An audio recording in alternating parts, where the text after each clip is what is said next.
The time for hype is over. Or something, I don't know. Booyakasha. Hey friends, Ash here, welcome back to Gents. Today, I'm gonna be taking a brutal look at the 21 most popular men's fragrances out there right now and ranking them into tiers, S, A, B, and C. No D tier, because realistically, if they're really popular and being sold like crazy, it's because they don't actually suck. But I'm still gonna try to approach this harshly. So be aware that even the stuff in the C tier doesn't actually really suck. But something has to suck more than the other stuff above it. It's just how it is. So suck on that! Now I pulled these by looking at the best-selling fragrances right now for men across retailers and also pulling the 5 most popular clone fragrances from Fragrantica. Because of course they're not selling Armaf and stuff like that at Macy's. At least not yet. I mean, who knows what happens in the future, right? That's the real apocalypse when you walk into Macy's and you see some Afnan fragrance up there for $35 on the shelf. The other brands would not like that, I can tell you that much. So I don't see that happening, but who knows?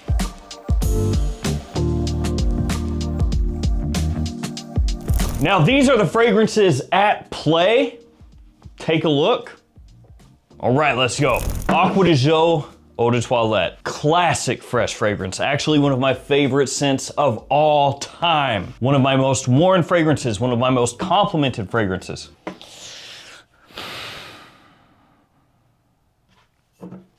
C tier. So I guess this is C tier, I don't know. C tier! Now again, C tier does not mean bad, and this has been reformulated and modernized. The new version of the Eau de Toilette is selling really well. The issue that I have with this one is that for most people nowadays, there are other better Acqua di Gios to get. So if somebody were to come up to you and say, hey, I want an Acqua di Gio, which one? The first thing you say is probably not gonna be this one nowadays. And so I have to slot it down here into C because it's not really the king of its own line anymore. I still love you though. Bleu de Chanel, the Eau de Parfum. Interestingly, when I looked, Bleu de Chanel Eau de Parfum was the only version of Bleu de Chanel that was right there up toward the top of sales rankings. The Parfum, the Eau de Toilette, and L'Exclusive were not, but I'm sure they still sell very well. And for BDC EDP, S tier. You may look at Bleu de Chanel Eau de Parfum and say it's just a blue fragrance, but Bleu de Chanel changed the game. It is a massive release. Everybody and their mother coming out with blue fragrances after the original Eau de Toilette and Eau de Parfum versions of this fragrance hit. The best-selling one in the line, the king of Bleu de Chanel, is probably the most versatile fragrance ever made alongside something like Aventus. I have to put it up into S tier just because of what this stuff can do. Purple Melancholia Valentino. This one's a new release, a hot seller, has a combo of lavender and coconut, nice, fresh, sweet combination going on. Very modern, very easy to wear. I can't put it up here with the kings. I'm not gonna put it down at the bottom either. I'm gonna put it at B tier. Mainly because when it comes to this style of fragrance, there's some other competition that I would maybe choose over this one. And when it comes to this fragrance line, there are fragrances that I would take over this one as well. But this fragrance smells great, women love it. YSL Myslf Eau de Parfum, massive fragrance. This one of the most popular scents in the entire world. Combination of bergamot and orange blossom along with amberfix in here is an easy wear spring, summer, and early fall. And this is one where I could get into trouble because I know a lot of people are gonna say, oh, Myslf, it's too basic. You gotta put it down there at the bottom. But I think for me, I put it in the S tier. Right now, Myslf, this fragrance right here has changed men's fragrances. It's made popular again, that just stripped back, almost clean laundry-esque scent profile, keeping things almost unisex leaning. People love it. And lots of other fragrance brands have come out with stuff that smells similar to that, and I think you're gonna see even more of that as time goes on, so S tier. Basically this, alongside maybe Myslf Le Parfum, same style of fragrance, just made deeper, darker, you know, better for cool weather. You could legitimately wear those two fragrances all year round for any situation, pull tons of compliments, and never have to even have a single other scent, for better or worse. Sauvage Parfum by Christian Dior. Now I'll tell you what, there is a lot of Sauvage in this ranking today, and that's because you may not be aware of this, but it's kind of popular. Like, literally everywhere. You know, everybody knows Johnny Depp hanging out in the desert playing electric guitar, hanging out with wolves. At this point, you could go to Hungary, you can go to Italy, you can go to China, you can go wherever, and there's gonna be Johnny Depp somewhere hanging out with his Sauvage. That sounds weird. A man deserves that. So this one, the Parfum version, is supposed to be kind of that more elegant evening version of Sauvage. And when it comes to this Sauvage Parfum, I'm gonna put it down here, C tier. When it comes to the main lineup of Sauvage, not including Eau Forte, because that one is... Yeah. It looks like you're spraying on Christian Dior's special white sauce anytime that you wear that one. It's just, you stay away from it. The alcohol-free, white, lotiony sort of spray that it has, not great. The performance, not great. The price, very high. But outside of that one, this is probably the last Sauvage I would go for. Elevated pricing with it being the Parfum, not quite as attention-grabbing as you would want from a Sauvage. Club de Nuit Intense Man, CDNIM. Now the easy knee-jerk here is to drop it down into C tier, because this stuff, it smells of its time. There have been better Club de Nuits that have come out after this one. There have been better Aventus alternatives that came out after this one. But that's the key, after this one. This fragrance did change everything in a lot of ways. The popularity of clone fragrances nowadays, inspired by fragrances, dupes, whatever you want to call them, a big reason for that is this. Now I can't move it up here because I think nowadays, you're probably better off going with one of those other ones like CDNIM limited edition or something like that. But this is a game changer. And so I can't put it down here into C. I know Acqua di Gio is down there, but this stuff is way cheaper than Acqua di Gio. So we're gonna slot it into the B tier. It's gonna hang out right there. I just brought up Acqua di Gio, so how about Acqua di Gio once again? Profondo Eau de Parfum. Strangely, this was ranked up very highly as far as the bestsellers go. I was looking at Macy's, Ulta, Sephora, and again, those do change depending on when you're looking at them. Maybe one of these fragrances gets a big run and a bunch of people buy it at once and it pushes it up the bestseller rankings, but as of right this millisecond, this was above all the other Acqua di Gios, like Acqua di Gio Parfum, which is of course a big darling, but I love this stuff as well. I think Profondo EDP and Acqua di Gio Parfum, the two best Acqua di Gios to get right now for most people. To my own taste nowadays, I like Acqua di Gio Profondo Eau de Parfum more than the original Eau de Toilette. But I'm trying to be harsh here. And I think possibly Acqua di Gio Parfum might go into S tier. This one I'm gonna put in A tier. But really it depends on the day for me. You know, sometimes I would go for this, sometimes I would go Acqua di Gio Parfum. But trying to be very harsh, I think a lot of people would put Parfum above this. And so I'm gonna slot this one just below S tier, just below. Kind of move this over right here. Another Sauvage.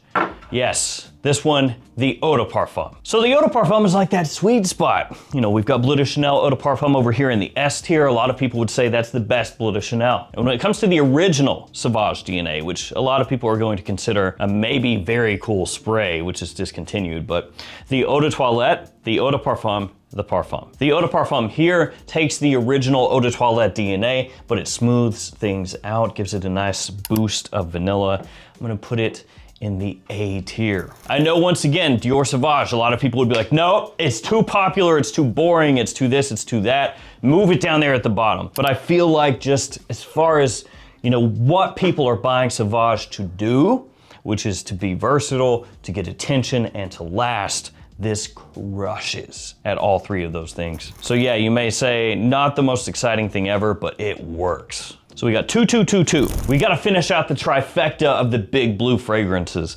Y Eau de Parfum, Yves Saint Laurent. And I'm trying to be objective here.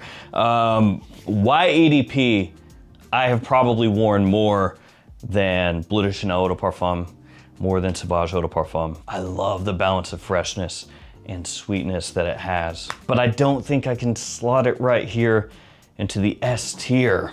For now, I think A tier is where that's gonna hang out. It is an absolute monster. I love this stuff. But when we're ranking out these blue fragrances, as far as just, I feel like the versatility, the impact, the cachet, all of that, Bleu de Chanel takes it in this head-to-head of Eau de Parfums. That's rough to say, man. But how about the new Prada Paradigme? Where does that shake out? So this one kind of, sort of, inspired by myself, at least how it comes across, but instead of orange blossom, this uses geranium. Also has a nice green opening, great versatility, very, very popular. Trying to be as harsh as possible, I'm gonna drop it into the B tier. I know maybe you would think drop it into the C tier, but I think it kind of is hanging out here with Purple Melancholia. Like both of these newer releases, both of these selling really well, both of these kind of looking at other fragrances that came before them and tweaking them and changing them into their own thing. That's really what both of these are doing, and they both are the type of fragrances that will grow on you, that you want to wear, that you will get attention wearing. But up above is just like absolute monster, heavy hitter fragrances. So I'm gonna put them here into B tier. Still solid, still crush, but just outside of these right here. 9 p.m. Afnan. Now this one hurts. 9 p.m. is dirt cheap. If you need a fragrance that smells good on the low, this stuff is great. Smells similar to Ultramall by JPG, so if you like that fragrance, you're gonna like this. I'm gonna drop it into the C tier. I don't feel good about it at all, but I will say some of the 9 p.m. fragrances that came after this one hit a little harder nowadays. They don't smell like this one at all because 9 p.m. really each release is its own separate thing for the most part. But it has a lot of competition, other fragrances that smell similar to this one at similar price points and everything. And so while this has the big name, everybody knows it, everybody recognizes it, I think that maybe doesn't have quite as much luster nowadays. And I don't feel good about it. Now the next release I feel like is almost perfect for what it does. Just chef's kiss. Yeah, boy. But before that fragrance, guys, I want to give you codes. Yeah, they're also in the description, so you can just copy and paste from there if you'd rather. But these codes will save you between 5 and 10% at a bunch of different fragrance discounters above their already discounted prices. So you can use these codes to save additional money anytime you're shopping for scents. So which scent is it that does things so well? Well, Beau de Parfum. And interestingly enough, with the JPG fragrances, Le Male, Le Beau, you know, Le Male Elixir, Le Male Parfum, Le Beau de Parfum, Le Beau Paradise Garden, all of those, you would expect them all to be here in the top 21. But this was the best seller, and all the other ones, at least when I was looking, were lower than that. So I wouldn't say that they're falling off or anything like that, but they aren't quite as high as they were previously. So we'll kind of see how that goes as time goes on. This is one of my most consistently complimented fragrances out there. It smells insane. Tropical, fresh, sweet, a little creamy. The only potential drawback, the performance is pretty good. Yeah. And that's an understatement. You wear this in the summer really heavily, people are gonna drop. You're gonna give yourself a headache, maybe potentially an aneurysm. So go ahead and dial those sprays back a little bit if you're in the middle of summer. Outside of that, this stuff is amazing, S tier. How about Eros Eau de Parfum? I've said for a long time that I feel like Eros Eau de Parfum might be the Goldilocks fragrance for a lot of people in this lineup. A little better than the Eau de Toilette, not quite as synthetically sweet, but not quite as grown up as the Parfum. That being said, to my own taste, I would probably have the Parfum higher than the Eau de Parfum, and Eros Flame kind of would be right there as well. So Eros EDP, ultra solid, great day-to-day fragrance, but B tier. Sauvage Elixir, we have 1, 2, now 3 Sauvage fragrances for me, S tier. Not everybody's going to agree with that. I would say if you're looking for just the most versatile Sauvage, the Eau de Parfum is more versatile, straight up. But I love the way Sauvage Elixir smells, and it kicked off the entire Elixir zeitgeist that we still find ourselves in. Everybody coming out with Elixir fragrances, and a big reason why is Sauvage Elixir. So change the game. Afnan Supremacy Collector's Edition. So this right here, gonna be fighting in that absolute Aventus kind of space. Just one of the best Afnan fragrances ever made. You know, in terms of performance, bang for buck, compliment factor, versatility, all of that. And so for this one, A tier. Really, really, really, really good stuff. And Afnan has not yet done to the Supremacy line what Versace has done to the Hawass line. They keep coming out with new Hawass fragrances, like one a month at this point. But Hawass Ice is one of the most popular fragrances out there as far as the clones on Fragrantica. So here it is. And I'm actually going to put Hawass Ice in the We're being harsh in the B tier. So the reason why, Hawas Ice is quite similar to the original Hawas, just made fresher, hence the name. And it is really good. I would actually take Hawas Ice over Hawas. But I feel like to an extent, it is getting buried by all the other Hawas releases that come out after it, kind of pushing down the name. That being said, amazing as a day-to-day scent, so B tier. Born in Roma Intense by Valentino, one of my favorite fragrances over the past few years. Amazing in the air, absolutely magnetic. You walk by people, they will notice, you'll notice yourself. S tier. Sauvage, the eau de toilette, the OG. This one's really tough because it's like, do we bring it up here because of the impact that it had? Or do you judge it against the line and it sits somewhere down here? I think if you're judging Sauvage eau de toilette off the impact, S tier, easy, ultra easy, because it had just as much impact, if not absolutely more, than myself. And then Bleu de Chanel Eau de Parfum, this is right there with it, and the original Bleu de Chanel Eau de Toilette as far as that impact goes. Absolutely changed men's fragrances forever. I don't think anybody can argue that, at least not in good faith. But I feel like as far as judging it against the line, which is kind of what I've done here, I'm gonna put it in the B tier. I think in terms of bang for buck, you get more with the Eau de Toilette compared to the Parfum, unless you're just looking for more of like that evening kind of vibe that the Parfum has. The Eau de Parfum overall though, is gonna be the best bet for most people. And then Elixir over there, the one that stands out the most as being a little more unique. Liquid Brun by French Avenue. Actually, as of right this millisecond, this is the most popular men's fragrance of all time on Fragrantica? Yeah. Above Sauvage and Aventus and all the other fragrances.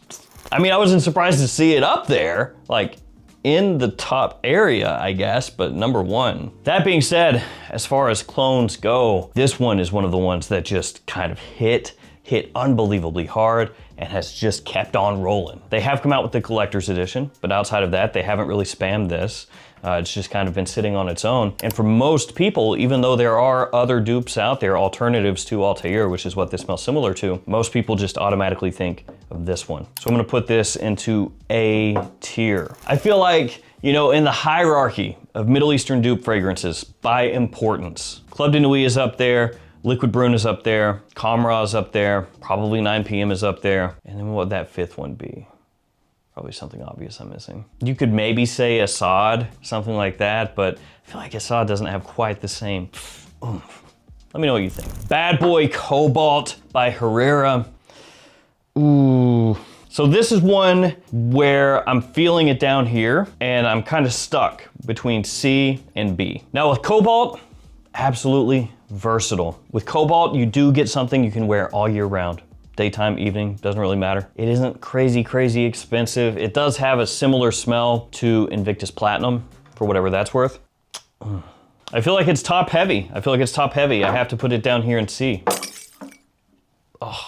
Oh, that feels terrible. So I'm gonna say like right at the top of C, kind of like in between B and C almost. I really enjoy the scent. I will say when it comes to Herrera at this point, a lot of people don't check for them as much anymore, even though they do come out with pretty good stuff from time to time. This is really the only one that makes much noise and it is really solid, but I'm gonna stick it right there for now. And the final one is this Extra Dose. Valentino Uomo Born in Roma Extra Dose technically. And this is a tricky one because it has overlap with Born in Roma Intense. They share a lot of similarities, so it's not that type of fragrance that comes out and shakes things up in a big way and takes things a new direction. It's more like taking what already exists and tweaking it a little bit. So I'm not gonna put it up into S tier. I do like it more than Purple Melancholia right now, so I'd have it above that. The performance is locked in with this one really good. I think I'll put it A tier. So I don't want to overthink it. That is the list for now. I also want to do a giveaway for you guys that hung out here until the end, something a little different. The House of Oud Dear Karma. It is opened, as you can see here, but everything is still all good. I think I sprayed this like once or twice when I first got it in. Just trying to take stuff out of my collection and make room that I think you guys would enjoy. So I'm gonna give this away, even though it really doesn't have anything to do with these. If you wanna be entered in the giveaway, just like the video, be subscribed to the channel, leave me a comment. Let me know what fragrance for you would put definite S tier. It has to be popular scent though. I'll pick a winner with random comment picker, post it up on the post tab of the YouTube channel. If you're the winner, hit me up. I will ship that out to you wherever you find yourself in the world. All right, guys, I wanna thank you for hanging with me. Stay safe out there, take care of yourselves. I'll see you tomorrow with another fragrance video. See you guys.